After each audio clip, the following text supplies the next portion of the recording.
Rise up, brothers and sisters, boys and girls, kings and queens, friends, frenemies, and Jew agents.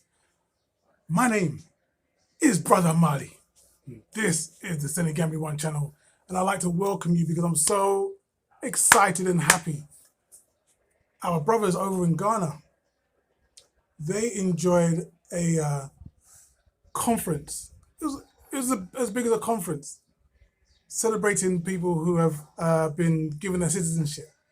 Now, there's been many naysayers, people who have said, nah, you're not having citizenship, you've only got rights of abode. Ha ha ha, you've been scammed by the Ghanaian government.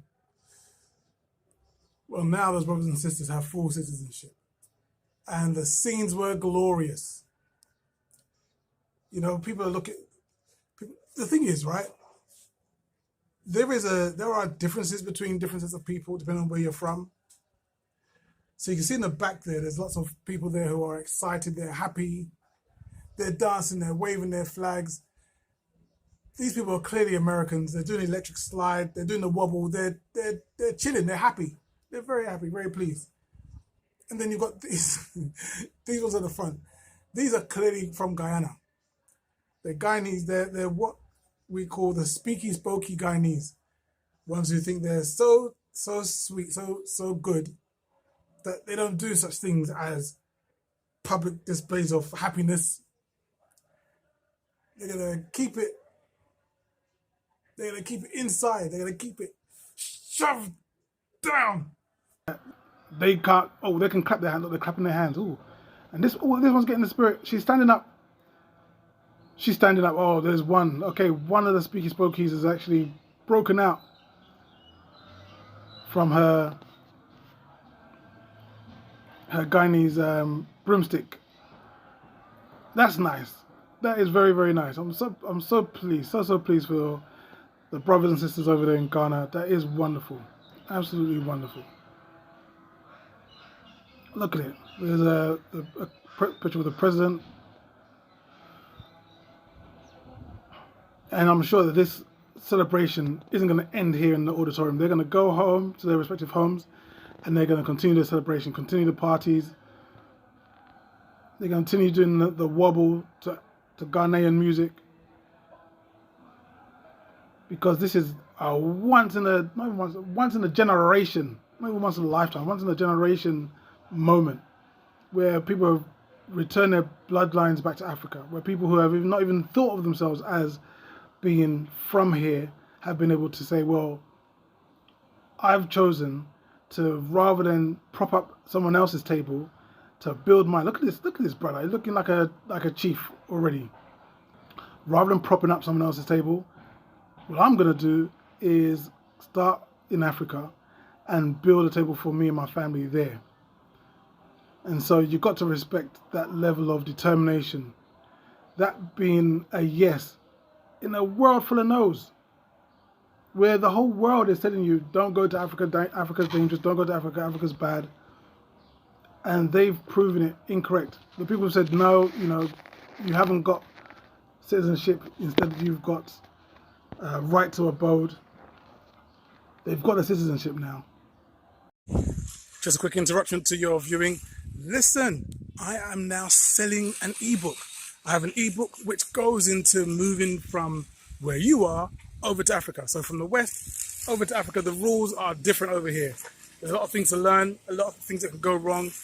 You've seen the stories, you've seen the harrowing stories of people who've come over here not knowing what they don't know and then getting burnt for it. I've been in Gambia for a long time, okay?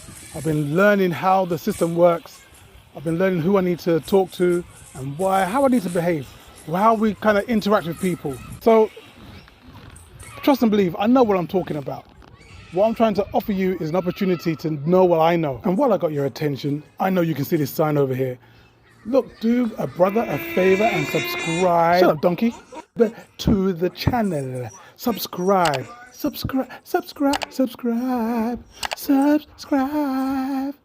The link to the ebook is in the description below. All right. Every single one of those 500 people represent a family who have brought their bloodline back to Africa. There may be some people, some there, who don't believe their bloodline starts in Africa, who believe that their family has always been American, or they've always been Caribbean. You know, the people who discovered the different Caribbean islands, like in Jamaica, for example, they found people already there. Guyana, they found the Arawak people. They found dark-skinned people there already. So there could be that as well. Nevertheless, having that choice between sitting at someone else's table or going back to Africa and building your own, you get such a feeling of self-worth. You get to start feeling like as though, look at what we've changed, the trajectory of the whole family, you know, going forward.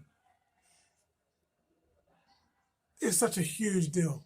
So I've got to like big up those people and salute them, let them know that I'm sending love from just up north a little bit, Senegal, and I really hope that this is something that continues, because we have brothers and sisters all over this continent, you know, Senegal, Gambia, we had lots of them in Burkina Faso, in Zambia, shout out to Justin.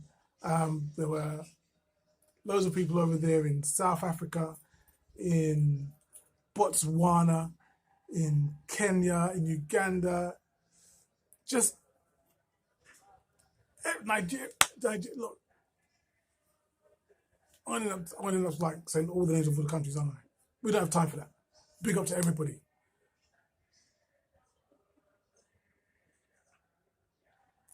The question I need to ask is, when are you coming? What are you gonna do? You know, I spoke in my last video about how it took 2 years for me to be able to come over to Gambia, because in those 2 years I had to spend that time saving up money.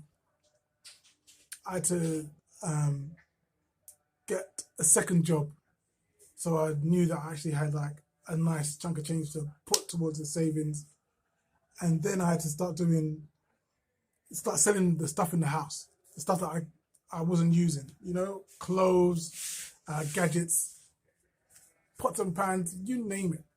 It got sold. Nothing was safe. Someone would be like watching, you know, listening to some music, and then I'm picking up the speaker and walking out with the speaker still playing music. I was serious about it, but I did it. So I want to ask you, what's stopping you from making the move? Like, you know that it's a trap where you are, right? You know, like, we all know that. We all know that the system that we're living in over in the West isn't designed to develop your freedom. And that doesn't care. It doesn't care what color you are. The system is not designed to develop your freedom. It's designed to keep you trapped and entrapped. It's designed to enslave you. It's trying to keep you a slave. And yet there's people who are promoting staying there and investing more there and getting themselves more entangled in that system. People who are wearing a cape for Kamala, then someone's wearing a cape for Trump. All this other stuff is going on. Whereas what you could be doing is getting out of her, getting out of the West. Like, divest, get out of it. It's done, it's finished, it's already finished. It's just a matter of time. All right, I think that's what everything I was saying. I'm very, very happy, very, very pleased for our brothers and sisters over there. Until next time, this is your brother Marley. Take care, peace.